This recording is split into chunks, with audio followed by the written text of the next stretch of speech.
And, alright. Testing.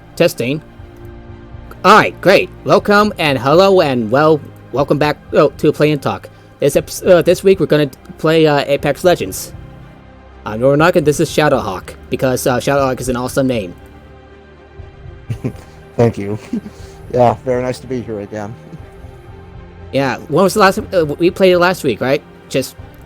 Yeah, we played, Anthem. I'm not sure if it was last week or it was the week prior, though, because I feel like there was a skipping period that we had.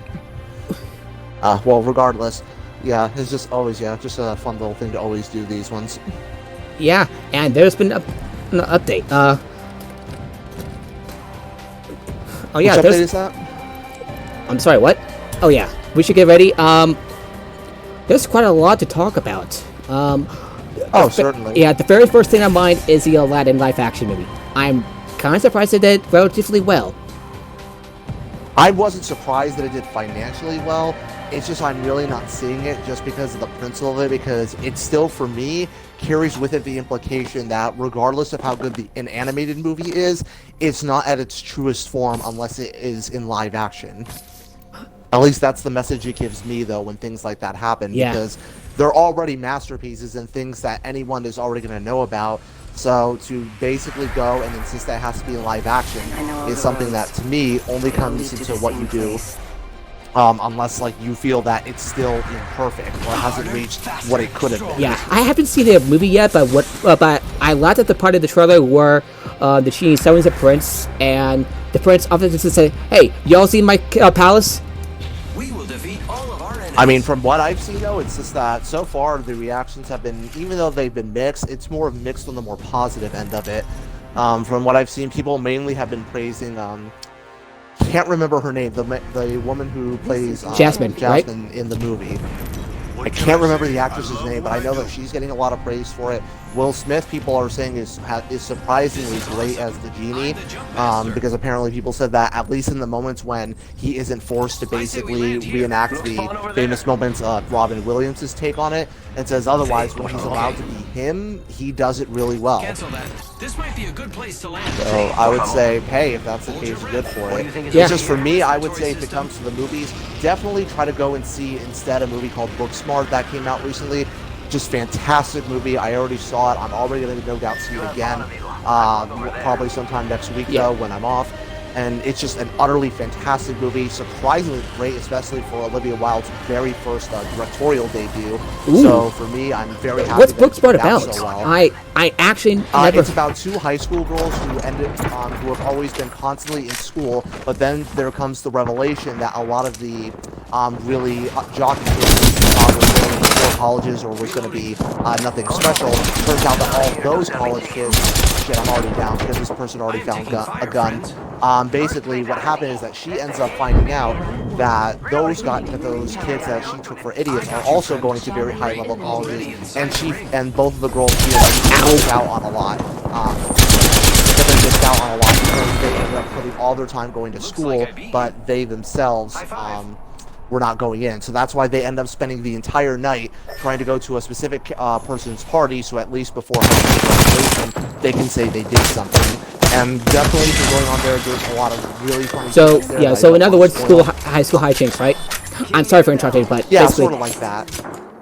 It's more or less like that, but yeah, trust me, there's more to that, and it's just really freaking awesome. It's funny, it's really, and also very touching of a movie to see as well. Oh, have you seen Brightburn yet? You really talked a lot about that movie. Brightburn, I have. I saw it last Thursday when it's there, and even though, despite definitely a lot of the very mixed reception that's surrounding it, I actually still think it's really good, even despite some of my more mixed feelings I could have about certain elements. I thought that Elizabeth Banks and Dylan Durden did a fantastic job as Tori and Kyle Brayer. And I have to say, for me, even though a lot of people consider Elizabeth Banks the main MVP of the movie, I actually think that honor goes to Jackson Maine for his portrayal of Brandon in the movie. For me, I felt that he just definitely did nothing short of a fantastic job. Shit, let me try to also grab some numbers. Oh, nope. How about that? What's wrong? Oh. I was trying to grab a weapon from the crate, but I wasn't able to in time. I got some bad guys here. So yeah, basically from what was there, because I consider June's take in the movie just utterly fantastic, and I honestly am really surprised though, because this is the first time he's had a lead role to my knowledge. And also it turns out he was in Avengers Endgame in a cameo when he was the 12-year-old Ant-Man when they were trying to learn time, when they were learning time travel. Nap time's over. Turns out, yeah, that kid was also in there because when I was looking up his filmography, I'm like, oh wait, he was that kid? Oh man, I didn't realize that when I saw it. Me neither. Pretty neat. So what sort of mixed feelings you had about the movie? Some people also have mixed feelings, basically on the fact that it's just like exactly what it says on the tin and nothing else. That about right? Yeah, I heard from a lot of people. I still think it offers more, and honestly, the super-powered edge to it really, for me, gives a very different feeling from what I'm used to seeing, because usually it involves demons, or when it involves slasher villains who somehow move too fast. But in this case, it's because Brandon really is super freaking fast. After all, he's basically Superman.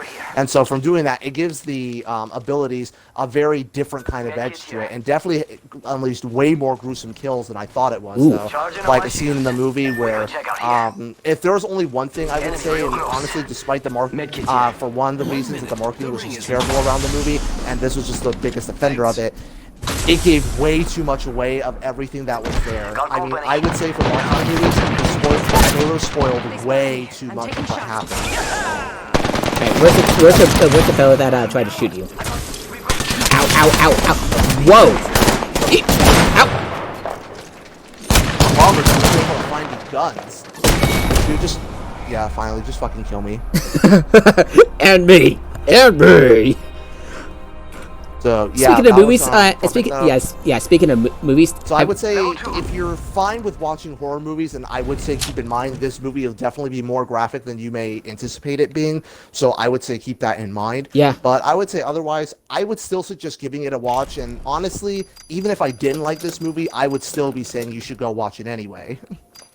Right. My reason for that is because even if it was an idea that at worst maybe didn't live up to as much as it could have been, I still want to support when people want to actually try out new takes on ideas that haven't been done before. Look, I love the Marvel and DC movies though as much as the next guy on a lot of these, but I also want to make sure that in this movie cycle we still are supporting when people do fresh takes that are not based on previous IPs.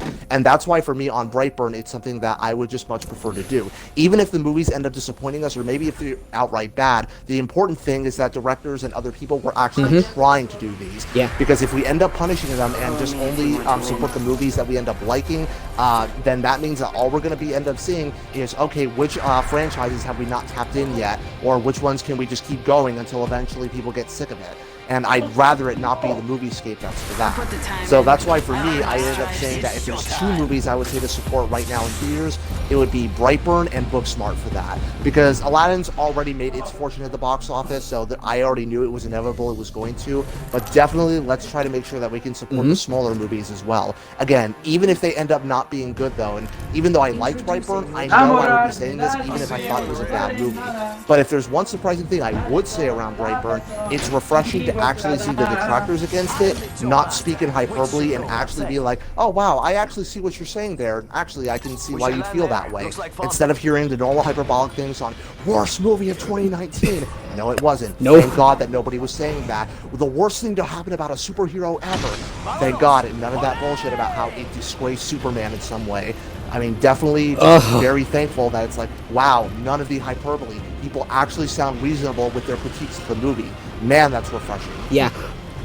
Do you want to hear what the worst movie based on its premise? I forgot the name of the movie, but you've heard of that one movie where this guy who wanted to be a radio host but had trouble because they're looking for someone who's a white guy, so he decided to pose as a black woman. I'm sorry, I don't know what that movie is. The name escapes. It's at least not immediately familiar to me. It's really bad. It's like really bad, and it's a lot of worse.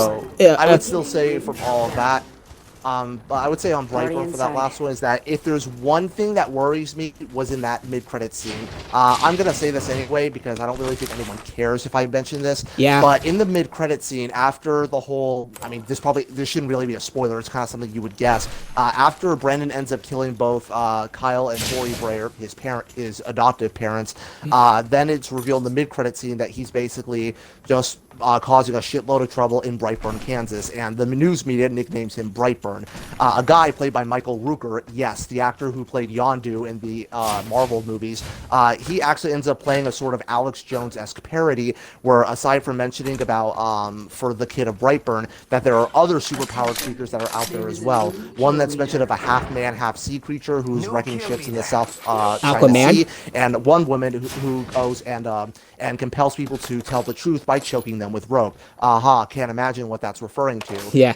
That makes me go curious, but I feel very sort of iffy on that because it, to me, kind of feels a bit like basically that if this ends up just being nothing more than just, oh yeah, basically, here's basically our version of Wonder Woman and Aquaman, with nothing really to distinguish as to what made those two different. Or that basically that there's nothing more to the premise than just here's the horror movie version of it, which at least Brightburn at least felt like at least something of a unique perspective on it. So I'm at least hoping for that, but otherwise, I'll be willing to give it a chance on this one. Wait, do you need ammo? What I actually need was like a shotgun. That's not a Mazotsky, the shotgun pistol, because that pistol sucks ass. So that's fair enough. So, have you seen the deleted scene for Captain Marvel where this guy tried to trying to make it? Oh yeah, I saw that. Honestly, it's been pissing me off, the sort of disingenuous I've been seeing around that scene.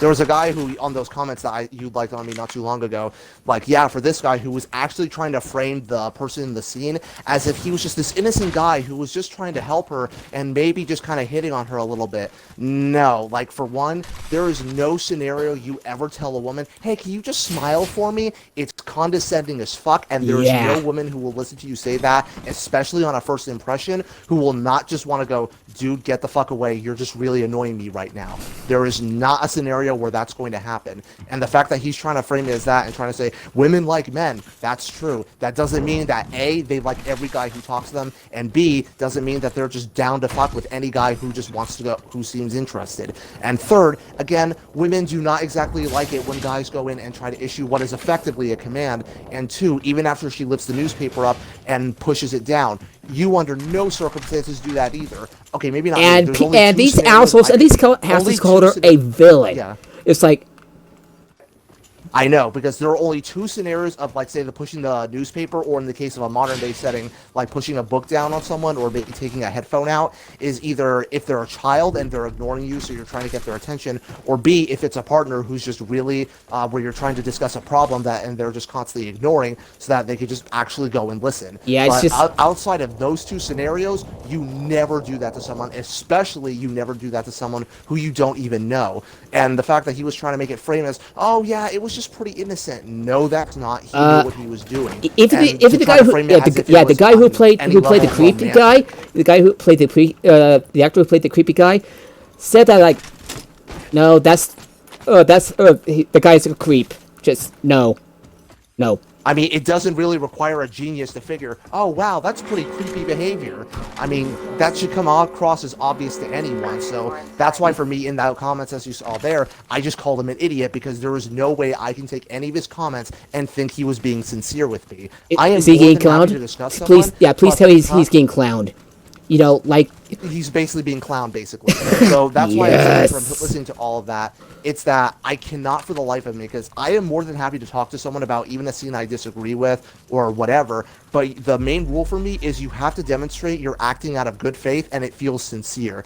If you are intentionally trying to act like an idiot around me, I will just call you an idiot and have no reservations about it. Because as I said, because the scene that she's in there are so many movies that have played that very scene, and these guys want to act outraged when they did that. that. But these guys had no issue when, as you saw in those comments, where, say, Kyle Reese stole a homeless man's pants, and also by that same metric, he was also way stronger than said homeless man because he was both younger and more fit. He could have easily outrun the police officer that he assaulted, but decided to assault him for a piece of information he could have gotten anywhere else. And he also stole a whole bunch of clothes out of a convenience store, stole a shotgun out of a police cruiser, and sold not one, but 4 separate cars in that movie. Holy crap, really? There was the first car he stole when he was basically following Sarah Connor to Tech Noir, and it was the same car that he was using to escape from the T-800 afterwards. The second car that he stole ended up being during that chase that he was trying to escape from, where he steals another car because the one he had was damaged, and so he wanted to try to get something better. And for the third car was actually after the police shootout, the infamous police shootout in the movie, where he stole it so he could get away from the T-800 after just wasting all the cops there. So, and then the fourth and final one was in the final chase scene of the movie, where after the T-800 finds out the hotel that they're staying at, and so chases them away till they go to Cyberdyne. 4 cars that he stole throughout, and only one of them can have a justified premise because I'm pretty sure the owner of that car at the police station was probably dead. Yeah. Hells yeah. Half the squads are I really need to see the So for Terminator me, movie. And speaking of Terminator, definitely go see the first 2. They're really awesome. I still like T3 good enough, so I would say if you're interested, see that as well. Genesis and Salvation, you can skip unless you're really I curious. see Salvation, by the way. I actually see, like... Yeah, Salvation, that was pretty bad. Definitely not exactly the best indicator of the series. Yeah. Genesis, also much worse. Never So seen skip those Genesis, ones. and I have no attention to. And thankfully, from what I understand, I think the first Terminator movie is like free on YouTube. Next ring's far. Yeah, you can actually watch the first one free on YouTube. There's That's the what you TV said. version, and then there's also the normal movie version. You could watch both of those, and I would definitely do. There's really not much of a difference outside of the violence is somewhat tamed down in the newer one, and the TV version removes the sex scene between Kyle and Sarah. But the 2 versions, like anyone, are mostly the same. Right. Good thing is, like I said, But yeah, good thing that's is what fake. I always felt. Oh. I mean, yeah. Oh shit. Sorry, I'm just trying to get away from the. Yeah, same. There. Ow. Oh shit. I shouldn't have gone in a separate direction. Yeah, same. So, in general, so yeah, that's why I was, in general, was just really pissed off seeing that because all the people who were trying to act outrage over it was just to me so disingenuous. It's like they're always looking for something to get angry about, while you know they could have done something to be productive and help out the world or something, or just like. Amigos, let's go here. Because it's just, again, the main problem for me is that the outrage is insincere. These are people that end up when something that's way more along working the outrage over, and they always say how it's actually no big deal, like, say, for example, talking about racism in, say, Resident Evil 5 or something like that, but no, instead they want to try to act like, oh my god, a woman who's slightly raped, and let's just make a big strain, she didn't even break his hand. He just slightly held it enough to it caused him pain. Because if it broke, the movie would have been very clear that it was actually broken. So for me to try to act like on some disingenuous level and try to say, oh no, it actually, that she caused him much pain, when conversely, again, Kyle Reese ended up assaulting an old man, a police officer, just to get his stuff, and definitely also stole other people's cars too, or in the T-800's case, where he ended up breaking a man's hand, throwing him onto a working stove, so he burned both his face and his hands, threw another guy through a glass window, and if you've handled glass, you would know, glass is really strong stuff. Really? If you throw someone through a sheet of glass though, because as my cousin has handled it and as I have as well, contrary to what a lot of movies think, which makes it look like if you put even just a moderate force, you'll just shatter the glass. No, glass is really strong stuff. Even if someone of Dwayne "The Rock" Johnson ends up punching it, he's probably gonna break bones in his hands and also tear some muscle if he even tries that. So for that, when you're trying to go and break glass, if you do so, especially in the manner like you see in movies, you're probably going to go and break some bones after doing so.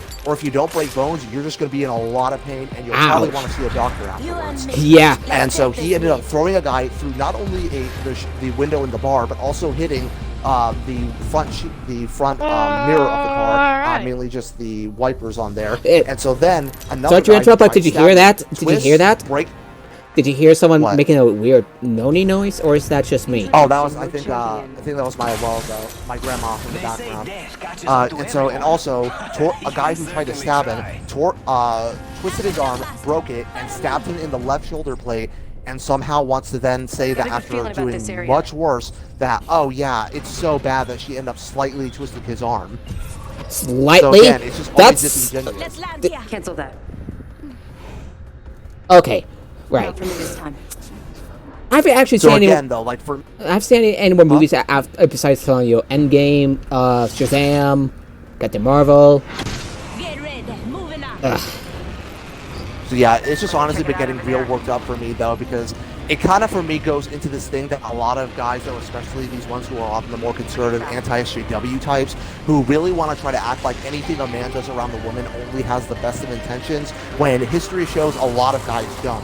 Do a lot of guys act with the best intentions around women? Yes, I do that though, same as a lot of other guys. I also don't pretend that that's anywhere close to every guy. Again, people, it's just a really big mix of the good and bad. It just depends on what exactly is the surrounding of it. But to try to look on that scene and try to tell me that somehow he was just being genuine or was totally not just hitting her up just so he can figure out how to bone her, yeah, that for me shows you're not talking to me in good faith. Enemy down. Reloading. Because again, though, I always think that these are the same kind of guys who will then wonder why they act shitty around women, and then will cry to other guys and probably even some women who don't know them much, and be like, "Why don't girls like me?" I wonder why. I wonder why. Oh my God! Do we just? Oh, at least I think we literally said it at the same time. I can't find guns anywhere. Like this is a few matches. Where I can't find only one of them that I can find guns. No, enemy! Guns over here!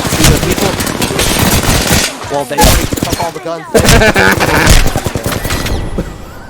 So you had some really weird. You had some bad luck with guns. It's He's like, right there! He's right there! oh, okay, so it's not your grandma. It's just a kid. Shot! It's not safe here. He's literally one Come on, shot. punch that robot. Punch that robot. Help! I need some help over here. Just help me! Oh wow, the person just killed me while I was doing there. I want to make sure he was fully killed. You could just shoot them because Alright, if you try to do execution, I had no guns, that's why I couldn't shoot him. You have. There were no guns I could find anywhere. So anyway, yeah, so there was that. But aside from that, definitely big frustration around it. I at least have been good otherwise because from seeing Brightburn, which I've already seen twice, I'll probably see Nice. another time or two. Because keep in mind, I have the AMC stubs though, so I don't really pay for my tickets directly. Yeah. So thanks to it, I'm able to see movies enough times though. But speaking of movies, a few hours earlier, I was able to go and catch a screening of Godzilla King of the Monsters. Ooh, how was it? It's like I would say the first two acts are already pretty good, but the third act is freaking killer. I loved the third act. Do you know what's really weird? The reviews, the reviews are pretty middling about it for some reason, saying that there needs to be like more plot Someone is out there looking for like A lot of character. people felt that the human element that the human characters were not really interesting, which I felt some were, and maybe some just kind of fell flat. But in general, I actually liked the characters that were already in. They serve the plot well enough, and they do their jobs really well. But I would say that any of the scenes involving any of the kaijus just going against each other, just awesome. And especially that mid-credits scene. I can't spoil it, but I'm already looking forward to the sequel already. This is your champion. Is the sequel Godzilla vs King Kong? I'm pretty sure it is. Yeah, basically. Nailed it! That, though, Nailed it! I was like, yes, you know what? Let's do this. Because honestly, I only just looked up recently what Kong Skull Island's box office earnings were, and it actually did much better than I thought it did, because since I didn't see a sequel announced, I was kind of under the impression that, okay, maybe though that this thing really isn't happening. I didn't even know until just recently they were even the same universe. I thought they were just sort of just different things though, because they were on different studios. So I would say that it was pretty awesome to go and see, and yeah, I'm already looking forward to that already. Yeah. Here's what's kind of weird. The first Godzilla movie, the 2014 version, was criticized for not showing enough of Godzilla, while in King of the Monsters. This one, I've seen more of their complaining that there's kind of too much for him. And honestly, I feel like there's only just right enough of him, though. I mean, he's actually nowhere near as prominent as people were trying to make him out to be, or at least some of the more professional critics on it. He was actually in there for just as long as he needed to be. And it's a weird question, but are these the same viewers who are the viewers who reviewed House of Godzilla also the same? What the? Oh my God! I just got ganked. The skill takes experience and strength. Jeez, this person somehow... I shot him multiple times, so one of them was even in the face, and he was not killed. Oof. Anyway, yeah, I would say overall, I would say Godzilla King of the Monsters, go see it. It's a really freaking awesome movie, it's definitely going to be worth your time. Yeah, it's going to be one of the movies I'm planning on watching, along with Detective Pikachu. And do you know what's funny? And as well as what? Well, Detective Pikachu. Yeah. Yeah, it sounded like you were about to say one other one. Speaking of movies, have you heard that the live action adaptation of Sonic is going to be delayed till next year? I heard that as well. And honestly, I doubt the crunch is going to be better. I'm just pretty sure they told them, look, even at the rate that we're crunching, there's no way we'll even have the design ready by, I think, what was the date? November? Not this year, next year. Yeah, I think it was... I don't know I'm saying, like the original release date. Like even at the rate they were crunching, they would not have gone in by, I think it was like November of this year. So they delayed it for that one. And even still, it just feels like, again, what I've seen a lot of the artists on Twitter have been saying, yeah, I'm pretty sure they already told you well in advance that this was a bad design, but you guys still kept going along with it anyway, and now we have to go do the work that we told you was a bad idea. Why did they think it was a good idea in the first place? I don't know. I'm not one of the guys at Paramount, so I can't really ask that question. But whoever was in charge, again, I remember seeing all the artists a lot of artists on Twitter who were talking about it, and they were just like, yeah, no shit. I'm sure they were already telling you from beforehand that the design was bad, and that you guys still decided to go along with it anyway. And the effects, oh my God. I'm just gonna have a hard time getting over the fact that Sonic just looks weird. Like, capital... Oh, yeah, no doubt. W... Weird. Because, again, the problem with his design is, one, he feels like it's an adult who's been really shrunken to, like, the size of a child, and his head is also very disproportionate to the rest of his body, as well as also for some reason, he doesn't have gloves, but they still count the shoes, which I kind of like think of a lot of people. Yes, of course, it's because they want to sell the freaking sneakers. like the shot from Terminator where Kyle just like, hey, let me show off the shoes for a, for something probably along merchandising. Yeah, merchandising, yeah. You already know it because of the sneakers, because people are going to buy the freaking sneakers. It's also even more even just more of a... I'm trying to think what the word is for it. Man, what is it though? It adds insult to injury when also it seems like what looks like a Nike brand on the shoes as well. So it even feels like product placement that's even just more insulting. Oof. I'm not really against the idea of product placement in general, especially when the movie is supposed to take place in our world. But for me, it's really freaking just weird. Sad though when a character who's really just seems to be what's supposed to be shoes that are custom for them, but apparently he's like, I'm gonna stop at Nike and maybe ask for one of their custom fitted shoes for someone like me for some reason. I'm pretty sure that has something specific in He mind. has sharply human teeth, as well as also the eyes just look completely wrong. Again, it's just like all of that. I don't know which is Even worse, Jim that Carrey that fan video with Sonic in it, or that from the trailer. Here we go. I mean, and I would say in the case of having Jim Carrey as Dr. Eggman, I actually feel like that's probably one of the better decisions they could have made for it, but it still bothers me that they ended up having him be super skinny instead of doing what they did for Chris Hemsworth and Thor for Avengers Endgame, which was sort of use CGI to where he has that sort of fat prosthetic on him. First blood. Because for me, it doesn't even, if he's not obese, he doesn't feel like Eggman. He just feels like he's just any scientist I've seen before. Dips on shotgun. Well, I call shotgun, by the way. Yeah. That's enemies everywhere. Go, go, go. I know. Fire! Shit. I'm down. They were just right behind the door. I just wanted to grab the Reloading. Okay, down one. Enemy down. Another enemy down. Oh shit. You're in a hot zone. Everyone just keeps finding better guns than I do. Seriously. Even oh. Three-way battle royale. And we had, and there, okay, no, those were 2 teams that went against us. There was no way that was one. that was pretty crazy. I had to admit, that was actually really crazy.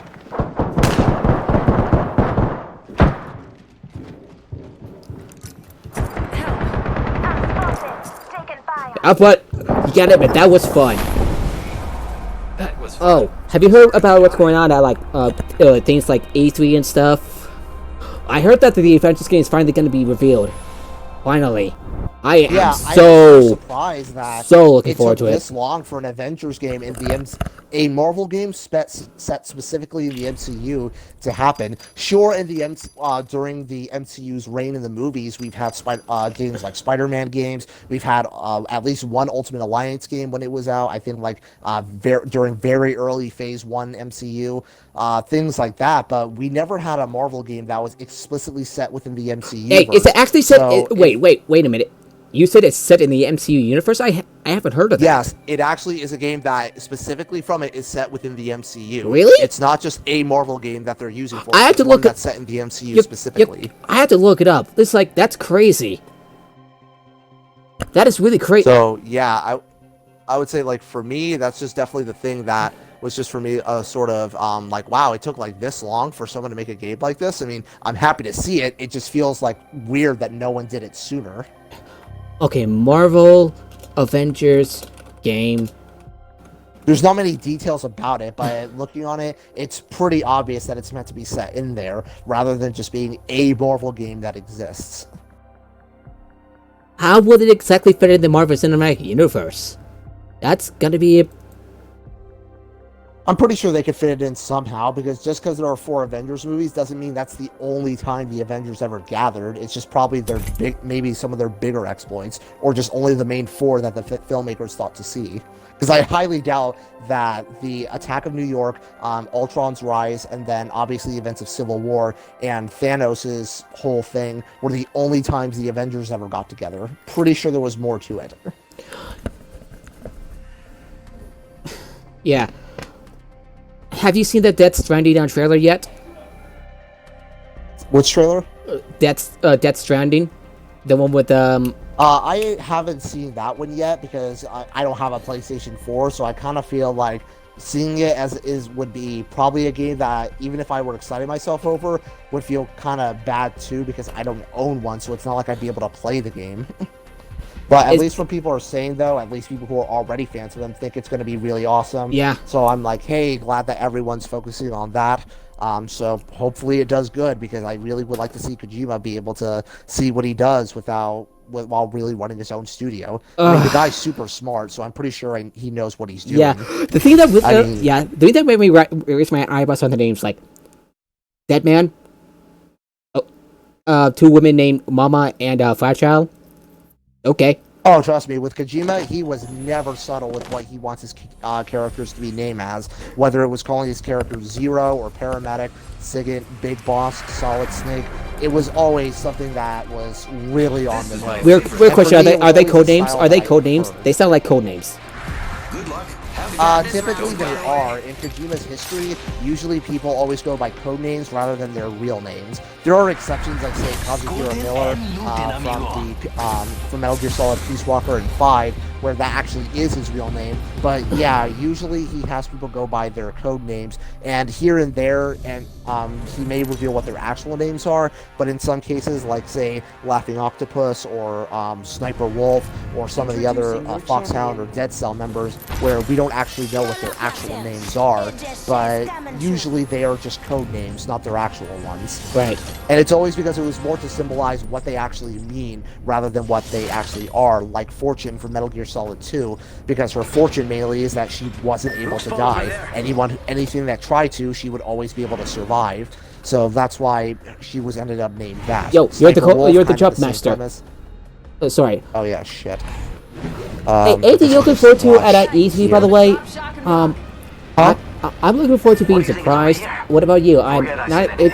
I do have a lot of things on my mind that would, specifically on my mind. What do you think is over here? It's because I just, couldn't think of, actually, no, I'm not entirely sure. Aside from the Marvel stuff and, God, I wish I could play the Jeopardy theme song right now. Attention. Because apparently it helps to make, that Right. Much because at times I'm just not good at multitasking, and I know how you feel about not finding a good weapon. Fuck. You're gonna have to move it light Yeah, speed well, to I make the actually next have a ring. decent pistol at least, so that's good. And I like that with this lame ass pistol. Thank you. So yeah, that's usually for that though. So that's why I would say for Kojima, good to see what he's doing. Yeah. Apparently, it turns out that The Last of Us is also getting a delay, which was kind of surprising to me because that seemed like it would be PlayStation's biggest game as of right now. So it turns out that's getting delayed for more of a 2020 release. I'm just wondering how this is going to fare because if at least what the recordings are any indication, the PS5 and whatever the Xbox is, it seems to be coming out pretty soon, maybe like aiming for a 2021 release. So for me, I'm kind of wondering how exactly that's going to be. That's surprising to hear. Oh. So I think got a bit of a patch recently. Ow. Weapon? So Anthem got a recent patch. Anything you look Yeah, at? I know, I saw that. Yeah. Have you tried the new patch yet? Reloading. Enemy down. I haven't tried it yet We can bring them back. because I haven't really played it yet, but I definitely kept word of it. Yeah. It looks like it's not going to be like highlighted at the EA Play, which for some reason were made people like, oh no. And also Dragon Age is like and no Dragon Age content, and it's like because it's still in development and now ready to be shown. Duh. I think it's what Gamer Over 30 said that the other guy that you follow that thanks to your exposure I learned about it as well, which is yeah, it seems that BioWare is taking the No Man's Sky approach with this, keeping their heads down, only poking their heads up to say, hey, look, here's a new patch that we ended up throwing in, and then basically just reworking all the stuff they're doing until they go, hey, look, here's the major changes we made from launch that we ended up doing as fixes. And for me, that seems much of a better approach because it's, as he said, community interaction is really overrated. I mean, for me, I never really much cared about highly interacting with the community members. I mean, for me, I'm just a guy who's like, look, whatever the issues are, just tell me that they're being fixed, and otherwise, it's fine if that's all you have to say. But apparently people are impatient. Honestly, this is why I don't really understand why these people are really highly value community interaction, because these people really wouldn't be satisfied with what the answer was anyway. And even if you tell them, yeah, we're fixing that issue, they're going to insist because it wasn't already ending up being fixed, that it means that they must not care. So it's like, so what are you hoping to get out of this? Because you don't seem to actually have anything on it. You don't seem like there's any goal behind this other than you're just trying to figure out new ways to go and try to shit on them. Yeah. Introducing It's just the like they're champion. looking for something to get angry at.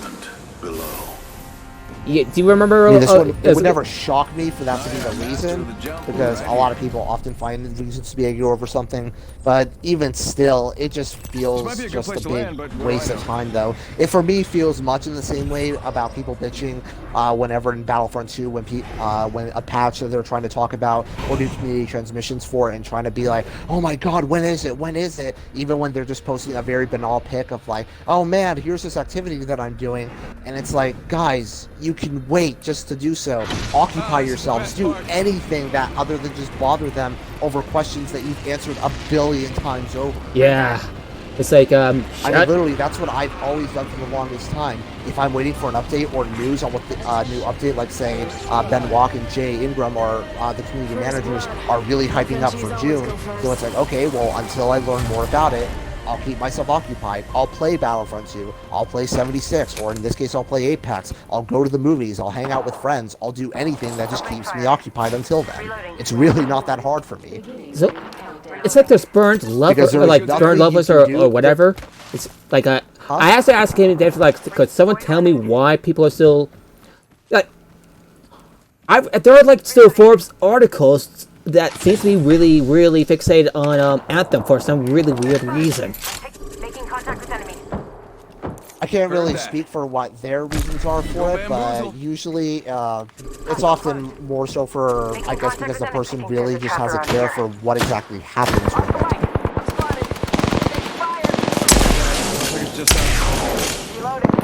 Whoa!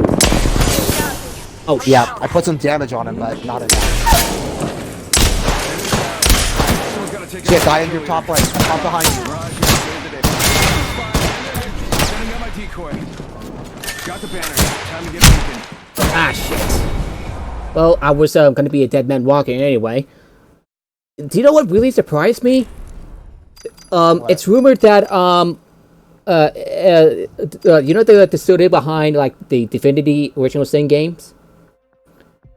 They're teasing another game, and people seem to think that it's going to be a third Baldur's Gate game. A third, yeah, that's what I've been seeing around as well. For it, so I've never played Baldur's Gate, so I can't really try to say. I am very skeptical of it myself because first of all, the traditional type of computer-based RPGs like Divinity and like Pillars of Eternity and Tyranny, they seem to fill that niche. First of all, personally, and wouldn't another Baldur's Gate game be a little bit redundant these days? Beandog. I mean, wasn't Baldur's Gate 2 like released like almost 20 years ago now? And we released it as an enhanced version. I mean, I'm saying like, but regardless though, wasn't like a super long time ago that the second one? Because if that's the case, I mean, a 3 really wouldn't be out of the question. Right. It's really weird for people to latch on. I just kind of find it weird. Because it's more of an official one. It's the dev studio itself that's been really talking about it, not really something that was spurred from some anonymous user on Reddit or something. Funny you should say that. I'm actually looking at an article right now, and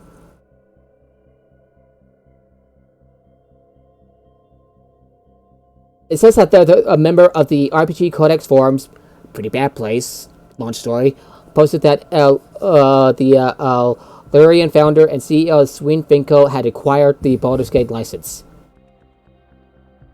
Yeah, because I thought, wasn't Baldur's Gate owned by BioWare? And then Beamdog. Beamdog. Which is why I find it a little skeptical. So we'll end up seeing how that is. I certainly think it's certainly within possibility. So I would say from what's there, I just really have no feelings over it because I've never played either Baldur's Gate 1 or 2. So I really have no attachment to it one way or another. Bought the enhanced editions myself. I tried out the first one. Didn't go very far, but I'm a pretty I played D&D for quite a while. Haven't played much recently.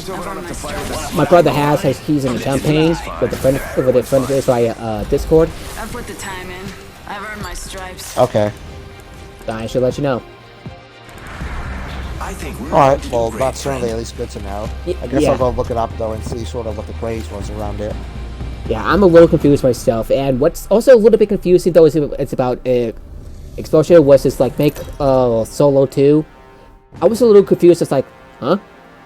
And a friend of mine told me that Make Solo 2 happened because a lot of people ended up really loving the movie though. It's just because again, it was just that when it came out, there really wasn't anyone. Yeah, that's what one of my friends says, like, and I was like, huh, okay, cool. Because keep in mind, because I even still remember when Solo actually came out on DVD, and a lot of people were just I was seeing so many people post like, "Oh my God, I just discovered this movie just now, though," and they were like, "Wow, I really loved it," and they ended up not even knowing it was in theaters because again, the marketing was so poor. So that was why, in that case, I was just thinking to myself, okay, so it kind of makes sense to me. You're the jump master anyway, Nord. So that's why for it, a lot of people are discovering it now. They're like, hey, we really would like to see a sequel to this happen. And you know what? I'm kind of down for that too, because I felt it was still really good. Out of all the new Star Wars movies, it's probably my least favorite, but regardless, Yeah, it was same. still a really great, solid entry, and I'd like to definitely see more of it and see where they want to go with it. I just feel that they have to be, well, one, not released 5 months after you just had a Star Wars movie, first off, and second off, definitely try to make sure that the marketing is actually more better. Because yes, it was terrible. I hardly saw that thing being marketed anywhere. It's go time. Weirdly enough, I actually got lucky enough to be aware of it at first. We've got company. Yep. Uh-oh. So yeah, I would definitely say, hopefully they end up improving it in that area. I think they already have. And have I told you that J.J. Abrams taking a few notes from Ryan Johnson's in approach to writing a Star Wars movie?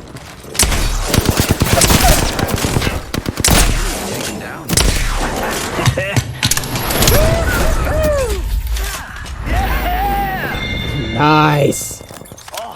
Okay. Sorry. That was certainly unexpected, but hey, you know, whatever works. That would piss out certain people. And there's this really weird rumor online that says that claims that Rey is the daughter of Han. It's like, that makes no fucking sense. Even it always makes it funny when they want to say that Rey is Han and Leia or when their whole shtick is about how these guys have been really reduced down or just in general just really brought down to some big low, but yet they still think that it still puts them in a good light to basically have them committed to a really shitty person. It's just my skill. I mean, the irony to it to me is just stunning. Because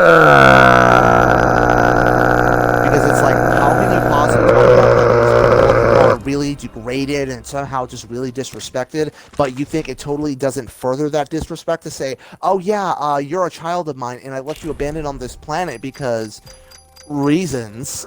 Yeah, hence my one as there's a person that I follow who made a great point on it, where his name was Spartan Leonis, where pointing out in this very sort of trope on it, and said that even though he doesn't like CinemaSins, there was one in the Percy Jackson Lightning Thief movie adaptation where someone was trying to say, I think it was like Percy Jackson's mother ended up just basically throwing in saying about why she left him with that, saying, so are we gonna say that somehow absolves the child abuse? Because yeah, that's basically what you're saying, is that that because you were hiding them from some threat, it therefore means leaving them to a child abusing father or mother figure just becomes justified because, again, a very contrived reason. For me, I don't really mind it just from that purpose, but I feel like I'm more willing to accept it when it's something involving people who care for them. Like case in point, when it was Arthur Curry, when his mom left to Atlantis and left him with his father, who actually did love and care for him until he was already a well-educated adult, and they still had a very healthy relationship. Yeah, even, I really like that. I really like the connection. Like one of my favorite parts in the Aquaman movie was where a bunch of guys was approached the Aquaman in the bar as like, hey, you're the guy, and you that fish guy from the TV? It's Fishman. What do you want? I'll tell you what I want. Can I get a picture with you? So you're like a local hero, man. Yeah, I also. And he's just like, whatever. Don't touch me. I also really like the Professor Hulk like posing with the kids in Endgame. That's really yeah. So that's what I say is like with that, or even if we're to use Star Wars in the same canon, which even use the same type of trope, which is where Luke and Leia were left with a section of parents, so that way that Vader and the Emperor would not discover them.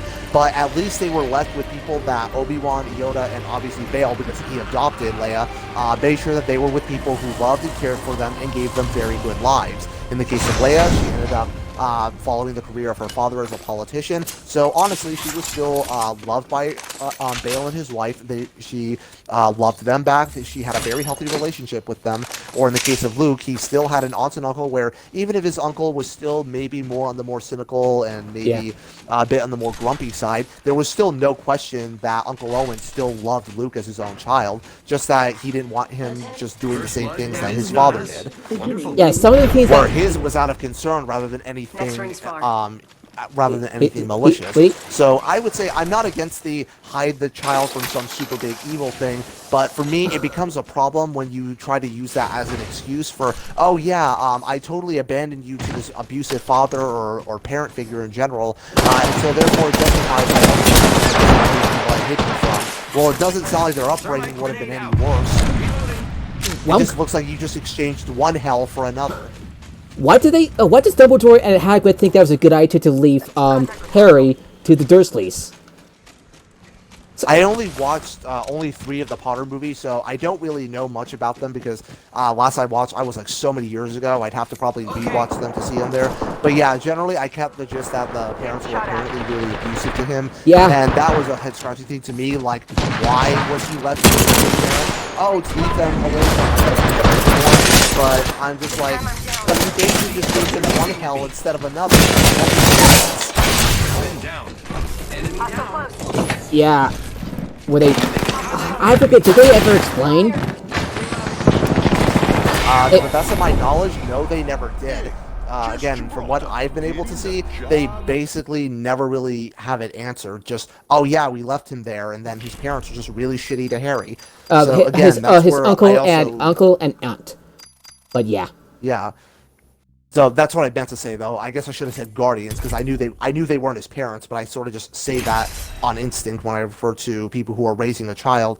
But basically, yeah, his guardians, and so leaving him with that, which, as I said, the only time where I feel that it's good, though, is, again, something like in Aquaman or in something like in Star Wars with Leia and Luke, where even though they were hidden from the big bad guy, or bad guys in the case of Vader and the Emperor, they were still left with loving parents who very much cared for them. I actually had to point out to a couple of people that if that's the case, why would they leave Rey to such a shitty condition? Because certainly someone like Han or Luke would have been able to find somebody who was actually responsible and actually gave a shit about Rey instead of leaving him with just a junk dealer. With her? Yeah. It's just... So for me, and honestly, I always feel like, even though it seemed like an interesting thing when I was a high schooler, but when I got older, if I had still saw that and people proposed it, I would have found it as very boring, very predictable, and even worse off, I felt like it would have just undermined her character to do that. Yeah. Like, I kind of feel like basically as sort of, I know you hate him though still though, but with what Movie Bob was saying with The Amazing Spider-Man, one of the things he had with it, which is the more you're connected in reference to the Amazing Spider-Man movies, which is that the big thing that a lot of people saw with it is that everything was just too connected. Peter's dad ended up being an assistant to Kirk Connors, who in general also was working with with Gwen Stacy, and also turns out that he was working on the spider serum that turned into the spider serum, and then had all these bizarre connections. And it just feels like, really, all of that is connected? When the Ultimate Marvel Comics and the MCU says everything's connected, this is not what I meant with the Amazing Spider-Man movies. Like, literally, like, I even saw all that as well, and that for me just feels way too contrived. Oh, his dad was working on the thing that turns Peter into Spider-Man, which basically means it's pretty much the same destiny without implicitly having someone go up to the camera and say, yes, Peter, it's your destiny to be Spider-Man. Oof, I got... Oh shit, grenade, gonna crawl away from it, ow. Holy shit, I survived. I don't think my ass did, but I think the rest of me survived. Nope, the rest of me didn't survive. I just got sticked, by the way. I just got sticked. Shit, only one... Vote for... Someone's game of tag saying vote for potato. I just want to let everybody know. Vote for potato.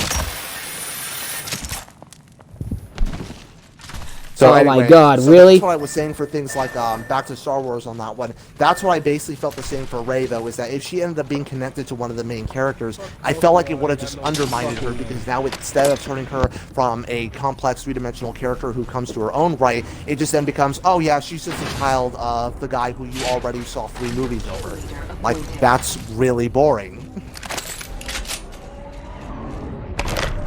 So it's like, for me, it's much better that she's not connected, so that way it ends up showing that she actually has her own agency, rather than, again, trying to put the Destiny narrative, when really Star Wars was always a rejection of it, and really never employed Destiny on any major metric. I mean, because again, the problem did is they ever pay attention to what Darth Vader said, and, like, this is your destiny, or the Emperor says this is their destiny?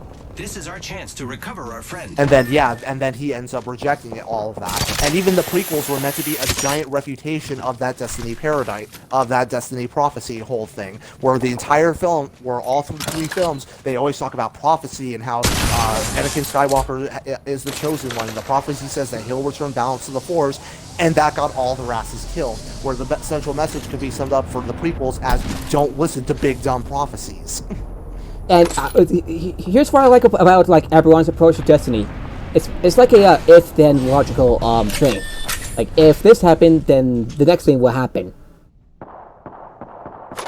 You like that? I mean, so that's why in general, though, I mean, it's not that Destiny really can't work, but it's just that so far, because kind of, in theory, any idea kind of can. But the problem, though, is that with the general approach that's taken to it, it's basically just a modern-day version of saying, God says so. And just in general, though, it's just that, yeah, you just end up feeling, though, that instead of having motivation to do so, it feels like basically instead of giving them a motivation, just go and say, oh, it's their destiny to go and do that. Yeah. And another stupid news, Randy Pitchford is doing stupid shit again. Posting a video of animal abuse. Should I put a warning on that? I think I should. But put a warning on what? I'm saying, Nord, you said put a like a warning about like mentions of animal abuse with Randy Pitchford. Well, because this kind of is something that came up on the fly, so it wasn't like we were really anticipating talking about it. Yeah, me neither. Me neither. It's just like it occurred to me. Oh yeah, Randy Pitchford's being a piece of shit again. Yeah, so I would say, like, this is one where we kind of just talk about whatever's on our minds, or whenever something comes up, or whatever. Yeah. But yeah, it's just in general, that's just kind of usually how I feel with it, though, about things like that. Because I really don't like when things are connected and things happen sporadically, because then it makes it feel like a really actual large world. Whereas when you remove it, it just makes your real world feel really small, though, and nobody wants that. Where it feels like, okay, where if it ends up being a small world, you will end up being, okay, what's your relation? It's a small world. Your father, your husband, whatever. It's a small world after all. It's a small world after all. It's a small. Like, I was apparently hearing that with the Fantastic Beasts movie, that it ended up following that same thing, where basically they're just aunts and uncles of the characters that we already knew about. Really? I only seen the first one, and I haven't. I've heard of the Fantastic Beasts movies. I only seen the first. I only seen the first one. Right here may be good for looting. And I haven't really pushed much time into it, come to think about it. So for me, it just always feels just very contrived, though, when all these big players apparently are just super related to each other, when in the real world, things are way more sporadic than that. And again, it's just often that Destiny narratives or things that are there, and especially because Destiny narratives don't work when they're applied on characters that not only didn't import it, but were always working explicitly on not having it. I mean, that for me is one of the big problems that when it came to Terminator 3, even though I'm someone who's more closer to liking the movie, because a lot of because when making it, a lot of these people want to import a Destiny narrative on John. Oh, it's your destiny to go and defeat Judgment Day, even though that the entire memo of the entire Terminator franchise was how the future isn't set, and that what happens in it is really ultimately based on. Oh shit! You gotta get out of the rain. Oh shit! Yep, I'm dead. I already see that now. I wasn't paying attention when I was on there. I should have paid it more attention. It happens. It happens to everybody. Let's go this way. So yeah, for me, that's why I didn't like things like that, because with that whole thing, and also carrying with it the implication that Judgment Day could just be prevented altogether, now we're just going to say that it's inevitable and that John actually has to go and destroy Skynet through the whole future war thing. And it's just a big, really? That betrays everything that's involved. Seen the trailer for Terminator Dark Fate, by the way? It looks really good. Huh? Terminator Dark Fate. It's the name, by the way. Whatever, I was already dead anyway. You're already... Oh, how do I say it in Japanese? You know, from Fist of the North Star? Ever seen the anime? Or... No, I have not. But you have heard of it, right? It's like Fallout, but with people... Basically, where the protagonist has the bloody mess perk by a particular technique. It's like Fallout, but with Kung Fu in it. It's better than it sounds, really. So yeah, it's just things like that though for it, which is why I just often don't like when things of that sort of when that happens. I should clarify, Proto Fallout. Sorry. So I'm trying to think now, and I am like literally looking at the news.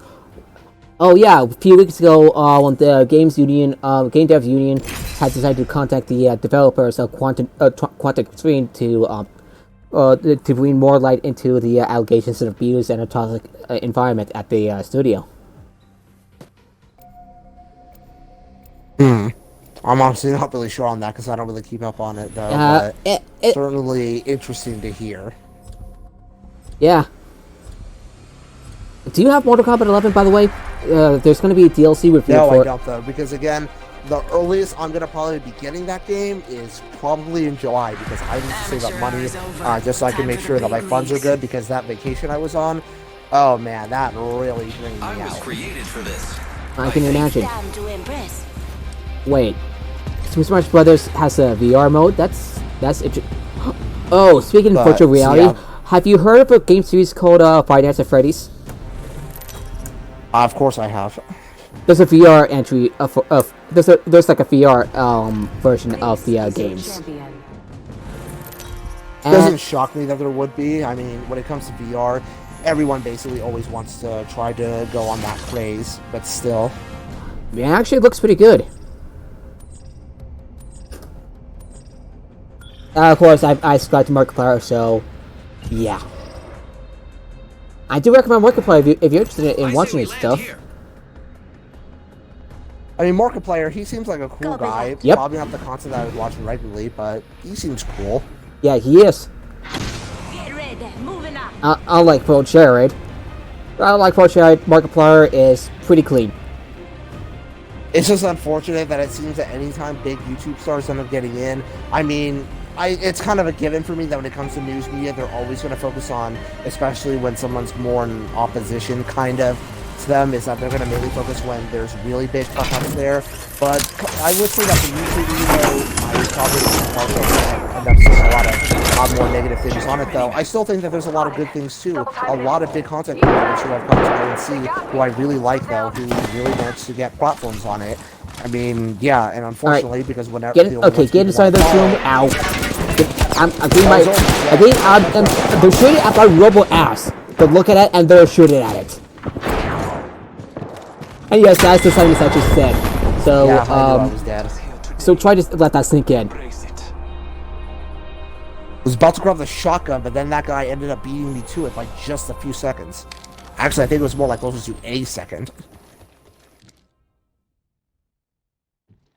Yeah. Right.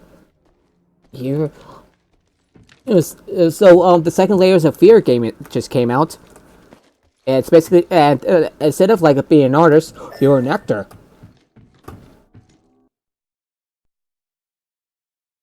And I don't have any idea what it's about because it focuses on allegory. I need to take a look at it. Hey, how do you feel about like subscriptions for games, like like Xbox Pass, EA Access, and the like? How do you feel about that? I think it's pretty convenient. And yeah, I always. I'm sorry, repeat that. How do you feel about like game subscriptions like Xbox Pass and EA Access? I subscribe to both of them because I'm interested in the games that they have, and it's convenient for me. A good way to try out games that I wouldn't have tried otherwise. On the other hand, I think it's perfect for that. Yeah. On the other hand, there might be too many subscriptions. It's like, which one's right to pick? And know what I mean? You know? I get it. I honestly still like that it's there because it has let me do so. Like I think the name was called Late Shift or Night Shift. I can't remember which of those two titles it had.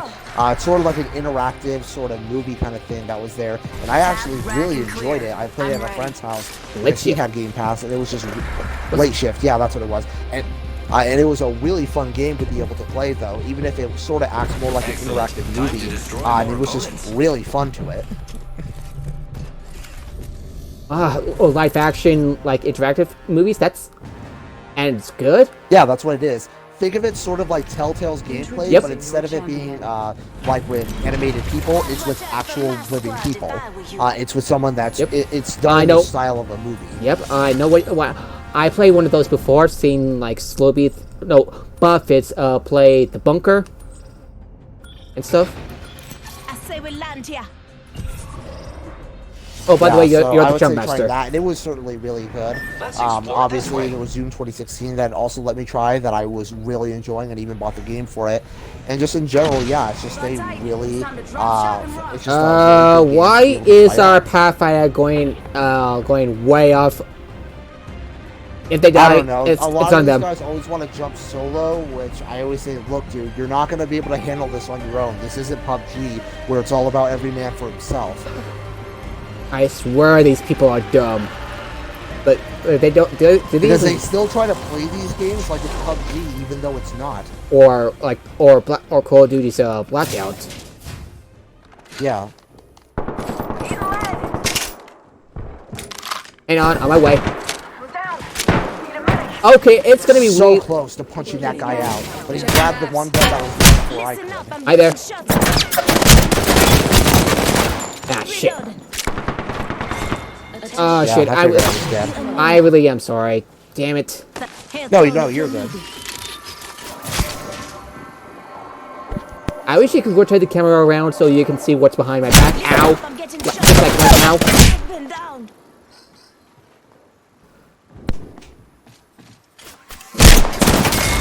I'm just gonna leave the match. Because I don't think... And apparently my healing pod can heal other teams.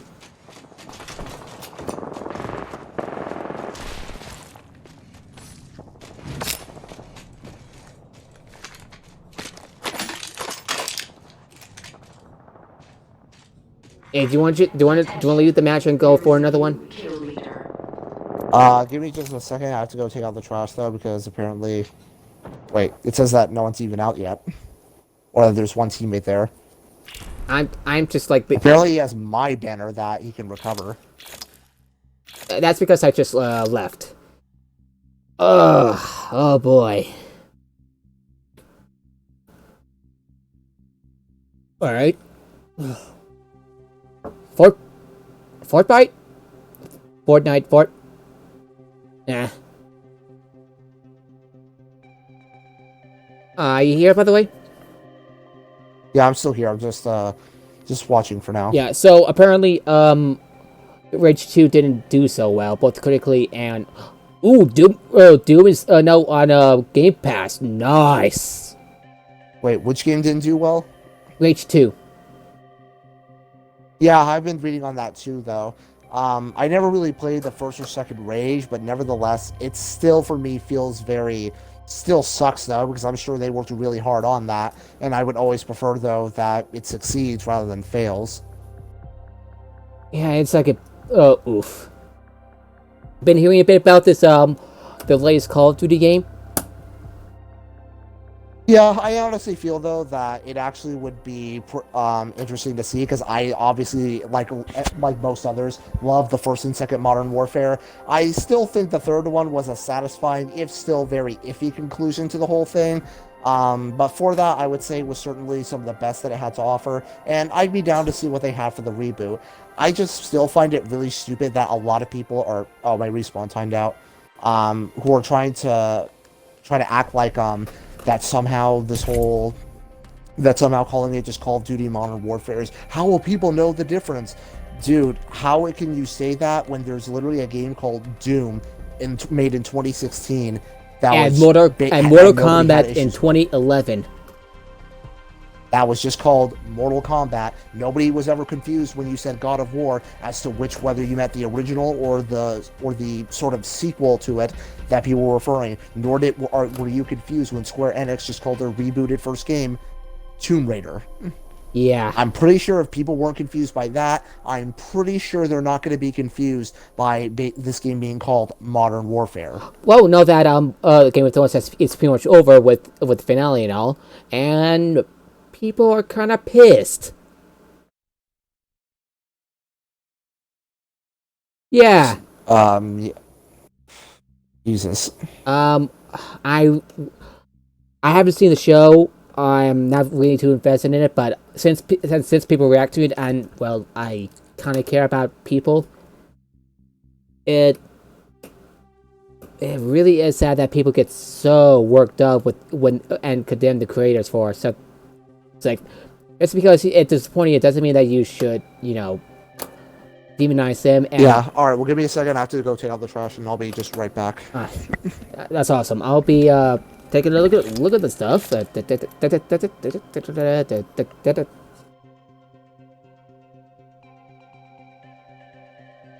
Ah.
Ooh. Sorry, just passing the time while Shadowhawk. Ooh. Yeah, sometimes I'm not very good at speaking. I'm very, very boring. Boring.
Oh god. Oh, sorry. I'm sorry it took me so long. Yeah, so I'm back. Yeah, what was that? What was that thud? Oh, that was just because I just went on my bed though, and my mic was really close to where I just slumped myself down. Yeah. You play in your bed? I play by my computer, which is why I was able to use like all the game. Oh yeah, I always just yeah, that's what I do. I just simply hop down on my bed. Because that's where I play in, because I prefer laying down when I'm playing as opposed to sitting.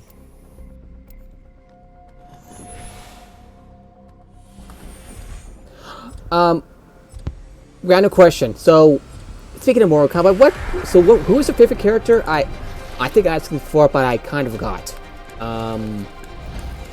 From who?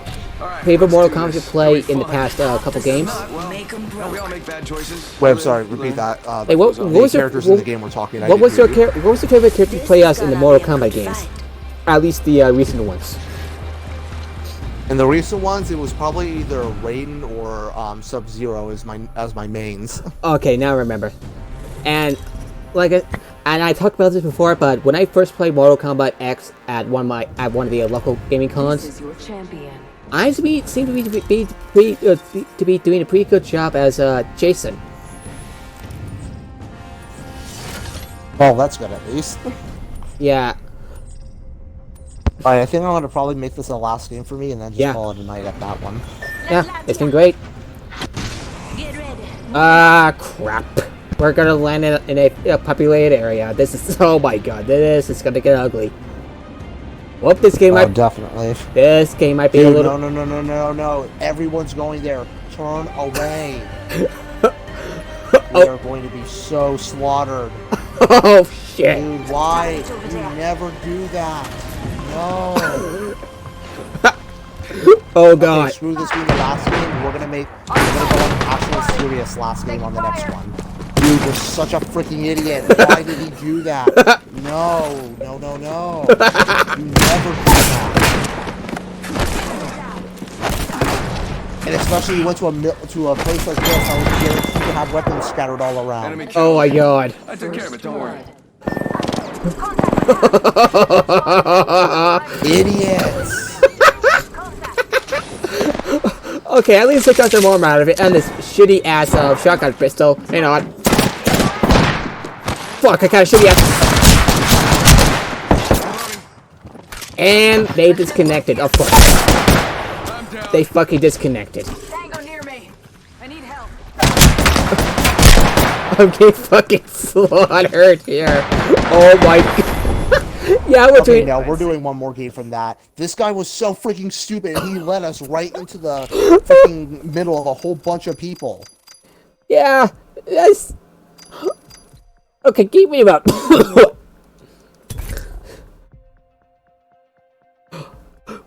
One of us better be the shopmaster, because this is bullshit. Yes, I know. That's why I said no. That was not going to be our last game. Then this one will be our last game. I hope so. That was such a bullshit thing. I hope to fucking god.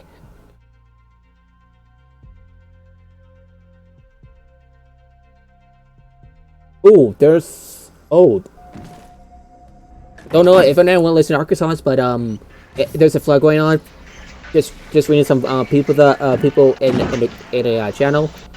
There's a flood going on in Arkansas, and just want to say, stay safe, good luck, and well, stay alive. Holy crap!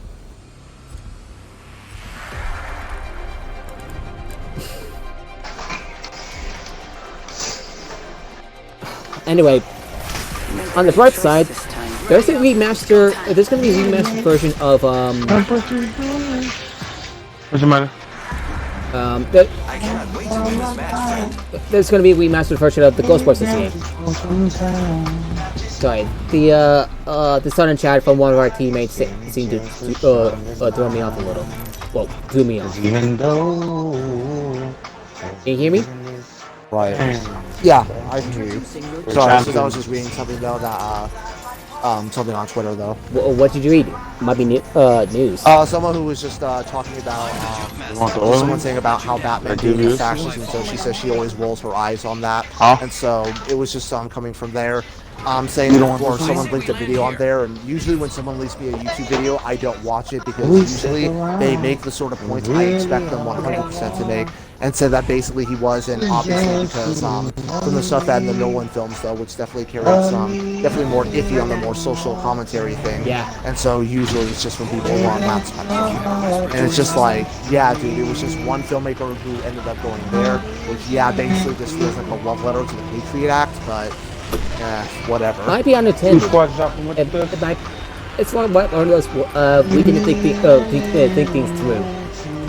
I would agree with the fascist angle, at least for the Frank Miller version. I mean, it was at the height when the Patriot Act was at its most famous, more or less. So it seems like something he was aware of and tried to use that as there. But the problem is that it kind of puts in a more positive light because that was the only way they found the Joker. On the bright side, Alfred broke down the Alfred shut down the network at the end of the movie, if I remember right. Yeah, that was Batman's plan, which is to shut it down afterwards, which is maybe in very isolated cases that's there, but when people get power, they're not exactly super eager to get rid of it. The only thing I would agree about Batman being fascist is if we're talking about the Frank Miller version. Holy shit! Especially in some pretty bad entries from Frank Miller himself. He's out there. So yeah, always. Oh shit! Oh shit! Okay, I knocked out another one. It was a good effort. I'm pretty sure it was because of dumb luck on our part. Is that right? Dumb luck? Bad luck on our part? Yeah, honestly, I'll still just call it a day, so that way... Yeah, same. Because it kind of just feels like this is kind of what we've been doing with it. But anyway, it was still fun to be able to hang out here, though, still. Yeah, same. And I wish you all a good night, everybody, and you too, Shadowhawk. I hope we can do this again, sometime. And we're gonna raid someone. Yeah. And... hopefully we don't have as bad of a jump master as we did the second to last game. Yeah. But yeah, you have yourself a good night, and let's definitely do this again next week. Yeah, I hope so too. Have a good night, everybody.